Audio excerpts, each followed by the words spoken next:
কুলতু জিদনি ইয়া রাসূলুল্লাহ, তিনি বলছেন আমি বললাম হে আল্লাহর রাসূল আরো বাড়িয়ে দিন আমাকে। ক্বালা, এবার নবীজি বললেন সাল্লাল্লাহু আলাইহি ওয়াসাল্লাম, লা তাখাফ ফিল্লাহি লাতমাতা লাইম, আল্লাহর পথে কাজ করার ব্যাপারে বা আল্লাহর পথে চলার ক্ষেত্রে, আল্লাহর দ্বীন পালনের ক্ষেত্রে নিন্দুকের নিন্দার পরোয়া করবে না। আল্লাহর ব্যাপারে নিন্দুকের নিন্দার সমালোচনা পরোয়া করবে না। কুলতু জিদনি ইয়া রাসূলুল্লাহ, তিনি বললেন আমি বললাম যে আরো বাড়িয়ে দিন হে আল্লাহর রাসূল আমার জন্য।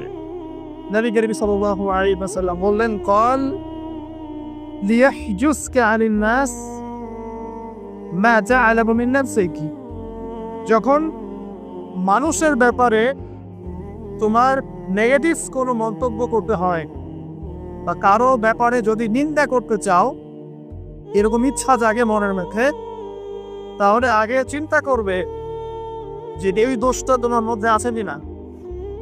অর্থাৎ নিজের নফসের খেয়ালটা তুমি আগে বেশি নিবে অন্যের নিন্দা করার আগে।